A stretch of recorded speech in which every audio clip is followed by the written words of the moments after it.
고유정 첫 재판 어제 있었습니다. 보시죠. 고유정 측 전 남편이 성폭행 이렇게 시도했다. 그래서 그거에 맞서서 우발적으로 살해한 거다. 우발 범죄임을 계속 주장하고 있습니다. 검찰의 계획살인 공소 사실을 부인했다. 이렇게 전하고 있습니다. 좀 더 자세히 보겠습니다. 고 씨 측 변호인의 얘기입니다. 어제 재판에서요. 피고인의 범행은 남편의 성폭행에 맞선 우발적 살해라고 주장했다.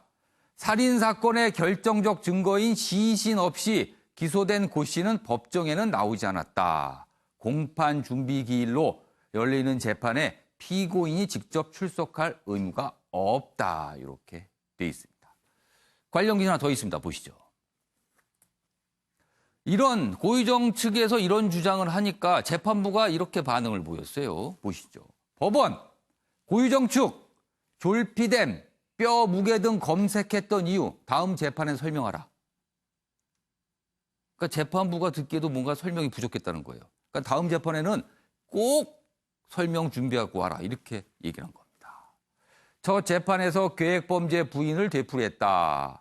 그리고 전 남편의 동생은 사형 선고 촉구했다. 이런 목소리도 있었다고 합니다. 여기 보시면 일단 고유정 측과 검찰 측의 판단입니다.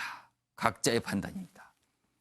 고유정 측은 전 남편에게 졸피뎀을 먹이고 미리 준비한 칼로 살해했다는 혐의를 문의했다. 그러니까 계속 우발적 이런 거예요, 지금. 우발적이다. 그러니까 저항하다가 벌어진 일이다 이런 겁니다.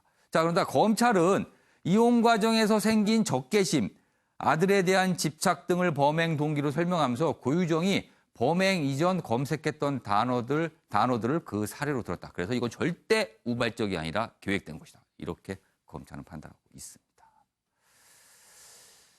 저희가 영상을 좀 보여드리고 싶은데 어제 재판은 영상 촬영이 안 되죠. 그래서 없습니다. 그래서 저희가 그냥 이렇게 설명을 좀 자세히 해드리겠습니다.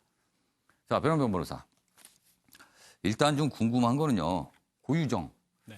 지금 변호인은 국선입니까? 이 네, 변호인이 그동안 좀 얘기가 좀 있었잖아요. 근데 사퇴하고 이런 과정이 있었는데 지금 어떻게 진행이 된 겁니까? 변호까지. 개인적으로 이제 사선 변호인을 선임을 했었는데 이제 예. 워낙 비난들이 많다 보니까 변호인들이 사건을 제대로 수행할 수 없다라는 부담감을 호소하면서 사퇴를 했습니다. 예. 그러면 이제 형사소송법에서 일정한 중죄 이상한 경우는 반드시 변호인이 있었기 때문에 국선 변호인의 대리를 하고 있고 국선 변호인은 이제 고유정의 말을 듣고 그에 따라 이제 심리를 진행할 수밖에 없겠죠. 근데 이제 우리 대법원에서 마련한 양형 기준표에 의하면 살인 범죄 같은 경우는 5가지 유형으로 나누고 그에 따라 양형을 정하고 있습니다. 예. 이제 극단적인 인명 경시 살이라든가 아니면 범행 수법이 잔혹하거나 보복 범죄 같은 경우에는 좀 양형이 중하고 또 그에 반해서 단순한 우발적인 범행 같은 경우는 집행유예도 가능할 정도로 양형이 상당히 낮습니다. 근데 고유정 같은 경우는 지금 현재 그 시신을 발견하지 못했었고 예. 구체적인 범행 방법이 나와 있지가 않습니다. 물론 우리가 고유정이 검색했던 여러 단어들을 유추해 볼 때 고유정이 이런 식으로 살해하지 않았겠느냐라는 추정은 하겠지만 엄격히 말하면 아직은 추정입니다. 그렇죠. 예. 그러니까 법원에서는 명확한 증거가 있어야 되는데 고유정이 이러이러한 방법으로 살해했다라는 증거는 전혀 나와 있지 않습니다. 그러니까 고유정 입장에서는 내가 우발적으로 살해를 했었지 어떤 잔혹한 방법을 쓰거나 계획적인 범행이 아니다라고 주장하더라도 검찰이 이것을 입증하지 못한다면 재판부 입장에서도 이것을 극단적인 인명 경시, 계획적인 범죄라고 보기는 곤란하다고 판단할 수밖에 없습니다. 그러니까 고유정에 있어서는 지금 현재 아직 시신이 발견되지 않았다라는 점, 시신을 부검하지 못했기 때문에 자세한 사망 방법을 알 수 없다라는 걸 내세워서 나는 우발적인 범행일 뿐이지 계획적인 범죄가 아니다라고 이제 털저의 법논리에 주에서 이제 자신을 방어하려는 것이죠. 근데 어제 이렇게 고유정 측에서 계속 우발이라고 주장을 했잖아요. 그런데 법원, 그러니까 재판부의 반응이요. 다음 재판 때까지는 설명을 준비하고 와라. 그렇다면 그 우발 주장에 대해서 재판부도 아직 수긍이 잘 안 간다. 이런 반응인 건가? 이걸 어떻게 해석해야 될까요? 이제 그 범행 방법에 대한 구체적인 입증을 하지는 못했었지만 고유정의 핸드폰을 통해서 이러이러한 검색했다는 단어들은 상당히 이례적이거든요.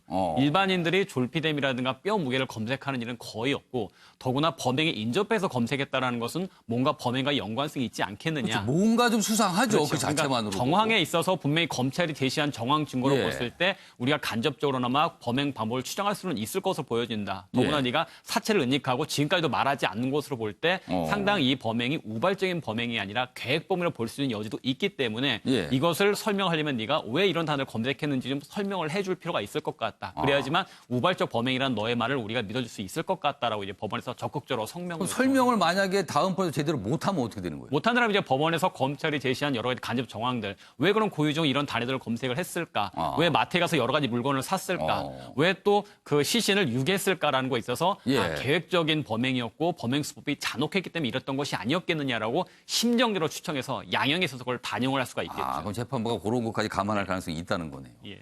최영학 교수님. 네. 그동안 이 고유정 관련 기사는 참 많이 소개해드렸습니다. 근데 드디어 재판이 시작이 됐습니다. 아마 재판할 때마다 이제 기사가 나올 거거든요. 지금 이 상황 어떻게 보셨어요? 이제 8월 12일부터 정식 예. 재판이 이제 시작되기 때문에 이제 공방이 계속되는데 예. 뭐 아무리 우발적인 사건이라고 주장을 하더라도 예. 남편의 시신을 유기한 장소는 기억해야 되는 거 아닙니까? 지금 쟁점이 거기서 붙어 있거든요. 예. 남편 시신을 유기한 장소를 뭐 자기 기억이 안 난다, 해내지 못하고 있다. 이것이야말로 자기의 범죄를 지금 감추면서 뭐 변호사님께서 잘 설명을 해주시지만 양형을 줄이기 위한 그런 일련의 뭐 어떤 시도 이런 걸로밖에 보이지 않고 있기 때문에 사실 뭐 국민적 정서나 저희 시민들의 정서로 봐서는 예. 이렇게 뭐 모든 정황이 맞아떨어지는 부분에 예. 부인까지 하는 거기에 대해서 지금 참을 수 없는 분노들이 좀 있는 거죠. 그러니까 이 사건이 참 많은 분들의 공분을 샀어요. 근데 재판이 시작됐지만 지금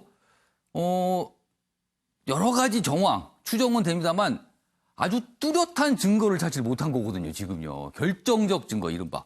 그래서 지금 검찰 쪽도 고민이 있고 재판부도 고민이 있고 아마 그런 것 같은데요. 변호범 변호사.